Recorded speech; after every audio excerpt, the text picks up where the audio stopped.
Fala pessoal, sejam bem-vindos ao CardioSite, eu me chamo Anderson Luiz e hoje a gente vai discutir aqui uma questão da prova de residência médica 2021 da Santa Casa de São Paulo, né, na especialidade aí de medicina intensiva, tá certo? São as questões 18 e 19 que tratam aí do assunto arritmia cardíaca, tá? Mas antes da gente discutir, como é de praxe, deixa aqui o seu like nesse vídeo, inscreva-se no canal caso você ainda não seja inscrito ou inscrita nesse canal, acione o sino das notificações para você ficar por dentro aí de todos os vídeos que a gente posta aqui no canal. E é claro, compartilhe esse vídeo nas suas redes sociais, que isso ajuda a fortalecer o nosso canal e ajuda também, né, isso motiva a gente a produzir aí cada vez mais vídeos com esse conteúdo de atualização, tanto na área de cardiologia como na área da medicina em geral, tá certo? Então, a questão, né, é uma situação hipotética, né, um caso clínico hipotético, e eles se referem aí, esse caso clínico se refere às questões 18 e 19 da prova, né? São duas questões aí vinculadas a um caso clínico. Então vamos ler aqui o caso clínico dado na prova, tá? Uma mulher de 65 anos de idade com antecedente de hipertensão arterial sistêmica deu entrada no serviço de emergência devido à piora do quadro de cansaço e edema que vem apresentando há 2 semanas. Trazia ecocardiograma com fração de ejeção do ventrículo esquerdo de 66% e ao exame físico ela tinha um bom estado geral, uma pressão arterial de 153/92, uma frequência cardíaca elevada, né, de 140, uma frequência respiratória de 18 e uma saturação de O2 em ar ambiente de 96%. A ausculta pulmonar sem alterações. Realizou ECG mostrado a seguir e ela faz uso aí de hidroclorotiazida 25 mg uma vez por dia e nalapril 20 mg 2 vezes por dia e negava aí o uso de outras medicações, tá? O que a gente pode destacar aqui nesse caso clínico, né? Os principais destaques, né? É uma paciente feminina, né? Uma mulher, ela tem 65 anos de idade, ela é portadora de hipertensão arterial sistêmica, ela vem apresentando, né, uns sintomas há 2 semanas, tá? Trouxe um eco que tem uma fração de ejeção normal, né, de 66%, ela estava no momento com uma pressão arterial de 153/92, estava também com uma frequência cardíaca de 140 e tinha aí uma ausculta, né, pulmonar sem alterações e saturando bem em ar ambiente, tá? Então, esses aí são os principais destaques desse caso clínico. O eletrocardiograma, a gente nota aí uma taquiarritmia, né, de RR irregular. Mas antes da gente olhar essa arritmia, analisar essa arritmia, vamos ver se esse eletrocardiograma ele foi rodado no padrão, né? O padrão é uma velocidade de 25 milímetros por segundo e uma amplitude de 1 milivolt ou de 10 milímetros por milivolt, tá? O papel parece que foi cortado aí, né? A gente não consegue visualizar a velocidade e a amplitude desse ECG. No entanto, aqui ao lado a gente pode notar, né, um retângulo que tem 5 milímetros de duração e tem 10 milímetros de amplitude, né? Isso mostra pra gente que o ECG ele foi rodado sim dentro do padrão. Agora a gente nota que esse eletrocardiograma tem o quê? Ele tem um ritmo totalmente irregular e a gente não consegue visualizar aí onda P antecedendo o QRS, né? Então eu tenho ausência de onda P e tenho um ritmo totalmente irregular. Eu percebo também aí um pequeno alargamento do QRS, tá? Com padrão aí de bloqueio de ramo esquerdo. No entanto, eu não consigo perceber que tem aí QRS com 120 milissegundos ou mais de 120 milissegundos, tá? Me parece aí que chega até 100, 110 milissegundos. A gente só pode caracterizar bloqueio do ramo esquerdo quando o QRS aí, ele tem padrão, né, de bloqueio de ramo esquerdo e o QRS tem pelo menos 120 milissegundos, ou seja, 3 quadradinhos de duração. No caso aqui, como parece que não tem aí 120 milissegundos de duração, a gente diz que tem um distúrbio de condução pelo ramo esquerdo, mas eu ainda não posso caracterizar como bloqueio de ramo esquerdo, tá? Então eu tenho aí um ritmo irregular, ausência de onda P e tenho também aí um distúrbio de condução pelo ramo esquerdo, né? Qual a arritmia em que a gente não tem onda P e o ritmo é totalmente irregular? Nós estamos diante aí no caso de uma fibrilação atrial. Isso é muito claro, né? A gente está diante de uma fibrilação atrial. Muito bem.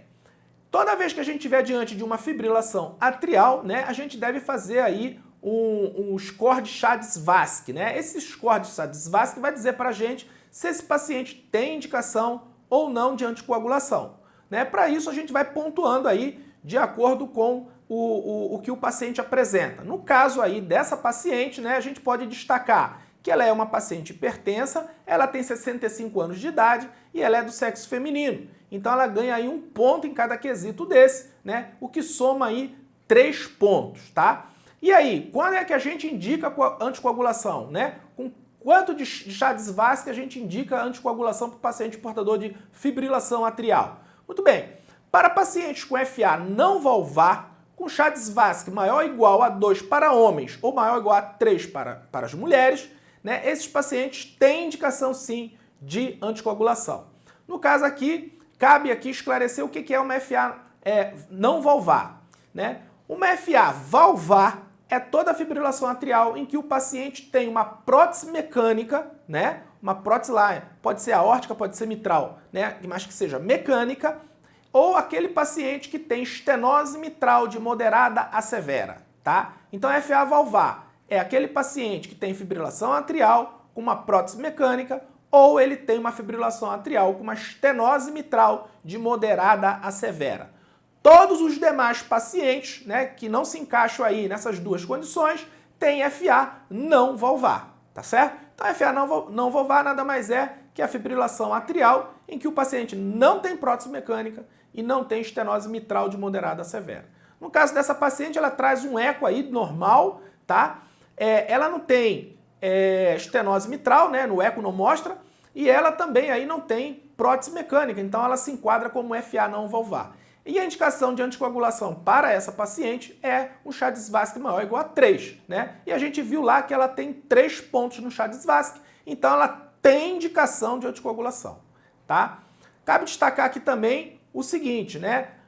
Quem é o paciente em que a gente tem aí uma zona cinzenta, né? Que a gente fica assim, pô, anticoagula ou não? É aquele paciente que tem, né, feminino com Chades-Vasque de 2 pontos ou masculino com Chades-Vasque de 1 ponto. Então, os homens com Chades-Vasque de 1 ponto e as mulheres com Chades-Vasque de 2 pontos, né, eles estão naquela zona cinzenta, a gente deve aí pesar se vale a pena ou não anticoagular. A tendência é anticoagular, tá certo? A tendência é anticoagular. A gente só não anticoagula aqueles pacientes homens com Chades-Vasque de 0 e mulheres com Chades-Vasque de 1. Aí, nesses casos, né, não está indicada a anticoagulação e também não está indicado o uso de antiagregante plaquetário. Tá? Aí não se faz absolutamente nada. Se você não anticoagula, você não usa antiagregante plaquetário.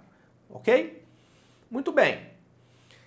A gente também deve realizar aí o score de Hasbled, né? Que o score de Hasbled nos dá o risco de sangramento, ok? Mas na verdade, assim, o score de Hasbled, né? Ele mesmo sendo um score alto, por exemplo, de 3 pontos, que a gente considera aí um risco alto de sangramento, isso aí não contraindica a anticoagulação, tá? Ele serve muito aí para lembrar a gente, né, daqueles fatores modificáveis, como é o caso aí dessa paciente que ela tem aí uma hipertensão arterial descontrolada, né? Então, a gente ajusta a medicação antihipertensiva e se o paciente preenche os critérios de Chades-Vasque para anticoagulação, a gente deve realizar a anticoagulação. Então, o Hasbled, ele não contraindica a anticoagulação, mas serve muito para fazer a gente lembrar aí daqueles fatores modificados, que no caso aí da paciente é uma hipertensão descontrolada.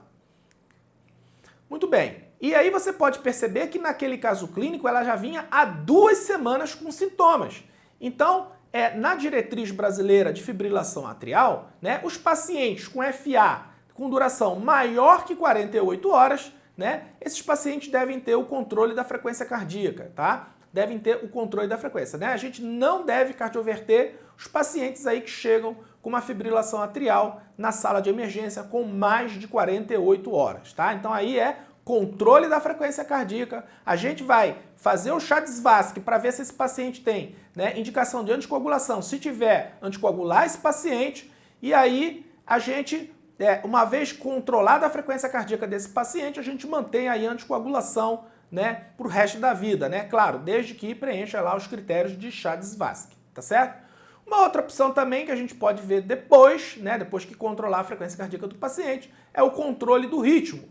né? Para isso a gente tem que fazer uma série de avaliações, né? O ecocardiograma, o tempo de FA, uma série de avaliações para a gente ver se vale a pena ou não reverter a FA para o ritmo sinusal. Tá? Se uma vez a gente decide que vai sim reverter para o ritmo sinusal, a gente primeiro tem que manter esse paciente anticoagulado por 3 semanas, tá? E aí a gente faz a cardioversão elétrica ou química e mantém esse paciente anticoagulado aí por pelo menos mais 4 semanas, caso esse paciente ele não tenha indicação de anticoagulação definitivamente. Se ele tiver indicação de anticoagulação de forma definitiva, ou seja, aquele Chades-Vasque, né, maior ou igual 2 para homem, maior ou igual a 3 para mulher, a gente mantém aí para o resto da vida a anticoagulação para esse paciente, tá? Uma estratégia também que a diretriz aí cita, né, uma estratégia mais precoce, é realizar um eco transesofágico nesse paciente. Caso esse paciente tenha um trombo no átrio esquerdo, né, caso ele tenha trombo no átrio esquerdo, a gente mantém a anticoagulação para esse paciente por 3 semanas, depois de 3 semanas repete o eco transesofágico. Se ele não tiver trombo, aí sim a gente pode partir para a cardioversão, tá? E no caso, se o paciente, né, naquele primeiro eco, né, ele não tiver trombo, a gente pode sim fazer a cardioversão elétrica ou cardioversão química, mantém aí o anticoagulante por 4 semanas, tá? Se ele tiver Chades-Vasque não indicativo de anticoagulação. Se ele tiver o Chades-Vasque indicativo de anticoagulação, esse paciente tem que ser anticoagulado aí pro resto da vida, tá certo? Muito bem. E aí a questão 18, né, ele traz assim: o diagnóstico eletrocardiográfico correto é de... Bem, a gente viu que nós estamos diante aí de uma fibrilação atrial, tá? Não é um flutter, porque flutter, né, tem onda serrilhada aí, principalmente na parede inferior. Não é uma fibrilação atrial pré-excitada. A fibrilação atrial pré-excitada é uma condição dramática aí na sala de emergência. O paciente ele tem uma frequência altíssima, uma frequência aí muito alta, e geralmente esses pacientes chegam instáveis, tá? Não é o caso da paciente em questão, tá? Não é uma taquicardia atrial, porque taquicardia atrial é aquela taquicardia com a presença de onda P, tá? Só que é uma onda P não sinusal. E não é uma taquicardia paroxística supraventricular, porque a principal característica da taquicardia paroxística supraventricular é um ritmo regular, tá? E a gente viu nitidamente que o eletro mostra um ritmo irregular. Então o caso aí dessa paciente é uma de fibrilação atrial, resposta letra C, tá? E a questão de 19, né, ele pede aí a alternativa correta para a conduta inicial, tá? Então a gente viu que a conduta inicial para aquela paciente é controle de frequência cardíaca e anticoagulação. Então anticoagular aquela paciente e controlar a frequência cardíaca, tá? Então vamos lá. Letra A, cardioversão elétrica sincronizada com 100 e 200 joules. Não, a gente faria isso se a paciente se apresentasse na sala de emergência com instabilidade hemodinâmica, né? Qualquer taquiarritmia que leve a uma instabilidade hemodinâmica é igual a cardioversão elétrica, mas não é o caso. Tá? Letra B, amiodarona 150 mg IV em 10 minutos e posteriormente 1 mg por minuto nas primeiras 6 horas e 0,5 mg por minuto nas próximas 18 horas. Letra C, né, só muda aí a dose de ataque, né, em relação à letra B. Diz, amiodarona 300 mg IV em 30 minutos e posteriormente 1 mg por minuto nas primeiras 6 horas e depois 0,5 mg por minuto nas próximas 18 horas. Bem, isso aí é para cardioversão química, né? No caso da paciente, da nossa paciente, a gente vai fazer controle de frequência cardíaca, tá? Não é o caso aí a gente fazer a cardioversão química dessa paciente, tá certo? E letra D, metoprolol IV, né? Intravenoso. O metoprolol é um beta-bloqueador que tem aí controle de frequência cardíaca. Essa opção me parece aí bem plausível, mas vamos ver a letra E. A letra E, ele fala deslanosídeo, né? IV, né? Deslanosídeo é um digital que pode ser feito aí intravenoso. Nesse caso aí, a gente não faz porque ele tem aí uma ação, né, que começa a partir de 4, 6 horas. Então demora muito a agir o deslanosídeo IV, tá? Então a indicação aí é um controle mais rápido da frequência cardíaca que é dado aí com o metoprolol IV. Quando é que a gente poderia usar o deslanosídeo IV? Vamos supor que essa paciente ela apresentasse aí, né, um ecocardiograma com uma fração de ejeção baixa, uma fração de ejeção reduzida. Aí, no caso, a gente não pode usar um beta-bloqueador venoso, porque deprime o miocárdio. Aí, nesse caso, poderia usar aí o deslanosídeo C, tá? E se, por acaso, o deslanosídeo C tivesse aí uma ação muito demorada e a paciente tivesse aí bem taquicárdica, bem sintomática. Bem, aí nesse caso a gente pode usar a mildarona sem utilizar a dose de ataque, a gente pode usar a mildarona para o controle da frequência cardíaca, tá certo? Tomando cuidado aí para não fazer uma cardioversão química no paciente. O paciente tem que aí ter apenas o controle da frequência cardíaca. Então, repetindo, o eco da paciente mostra que ela tem uma fração de ejeção normal, tá? A ausculta respiratória dela não tem congestão, então, ou seja, ela não está fazendo insuficiência ventricular esquerda. Então, nesse caso, né, o indicado aí é um beta-bloqueador intravenoso, né? Caso esse paciente tivesse, por exemplo, uma asma, né, que contraindicasse o uso do beta-bloqueador, a gente poderia usar aí um bloqueador de canal de cálcio, o diltiazem ou o verapamil, tá? Intravenoso, nesse caso. Lembrando que também, para usar diltiazem e verapamil, o paciente não pode ter disfunção sistólica do VE, tá? E nem sinais de insuficiência ventricular esquerda, tá certo? Então a gente pode usar metoprolol, no caso dessa paciente, a gente poderia usar também, né, o diltiazem ou o verapamil, tá certo? Então a resposta correta dessa questão é a letra D, metoprolol IV, tá certo? Muito bem. Bem, eu espero que você tenha gostado aí desse caso clínico. Eu achei que foi muito bacana, né? Deu aí pra gente fazer uma revisão sobre aí abordagem da fibrilação atrial na sala de emergência, tá? Se você gostou, então deixa o seu like aqui nesse vídeo. Se você não estiver inscrito, então inscreva-se agora no canal, né? Acione o sino das notificações para ficar por dentro aí dos vídeos que a gente posta aqui. E é claro, né, compartilhe esse vídeo nas suas redes sociais para ajudar a fortalecer o nosso canal.